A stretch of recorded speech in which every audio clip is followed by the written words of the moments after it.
Everybody, it's Steven, and it's Friday, and the phone is ringing right as I record. But as you know, I don't like to edit, so I'm probably just going to go right through and ignore that. This morning, Matthew and I recorded an episode of the podcast. We didn't love it, so we're probably just not going to upload it. We interviewed this guy, Joe Gomez, who worked at FAIR, which is a right-wing think tank on immigration, very anti-immigrant.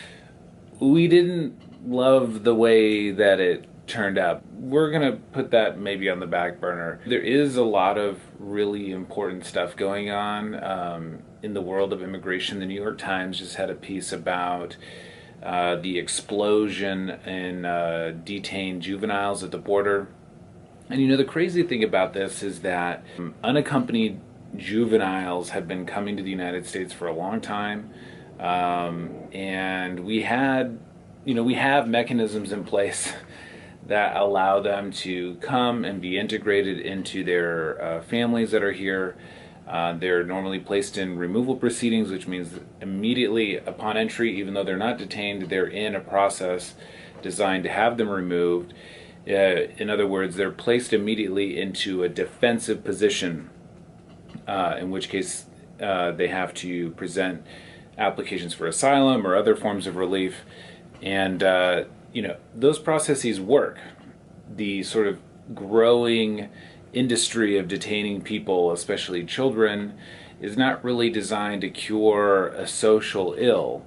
It's designed to cure the problem of brown people coming into the United States. We kind of are used to seeing these stories, and it is really frightening how accustomed you become to hearing them, and without stopping and thinking about the impact. I don't think that we really even know the impact of prolonged, indefinite detention on the mind of a child.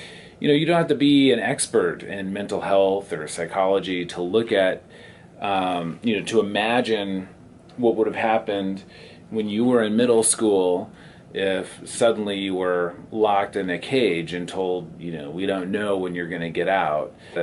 We're ruining people in really profound ways, I think, is something we need to think about. But then also the fact that almost all types of immigration policies involve some sort of family separation.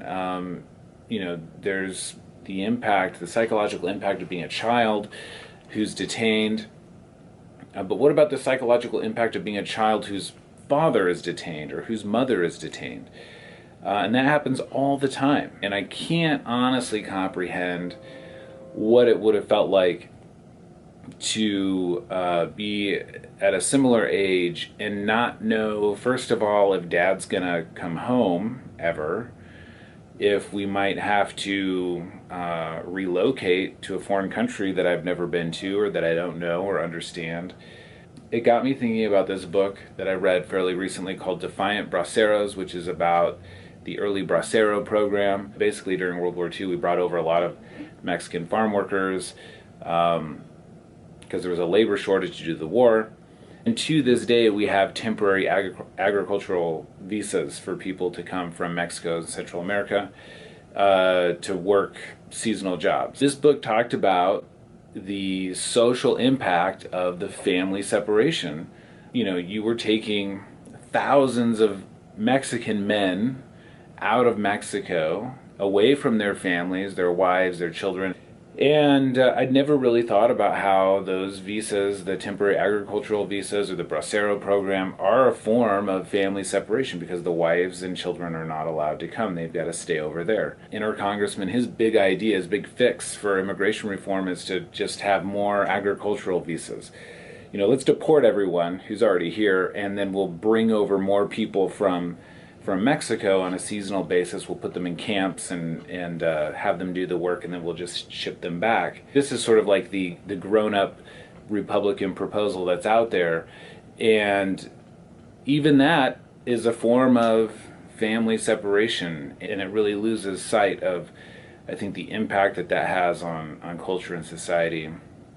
both here and in Mexico. Big shout out to everybody who's doing their part to fight what's going on and to make things better.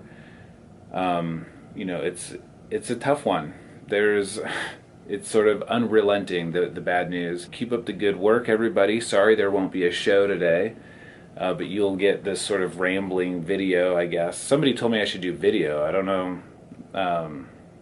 It seems like maybe a bad idea, but if you like this video, let me know. And Matthew's going to be upset that this week we just get the rambling intro, but that's the way it is. So have a good weekend, everybody, and we'll see you later.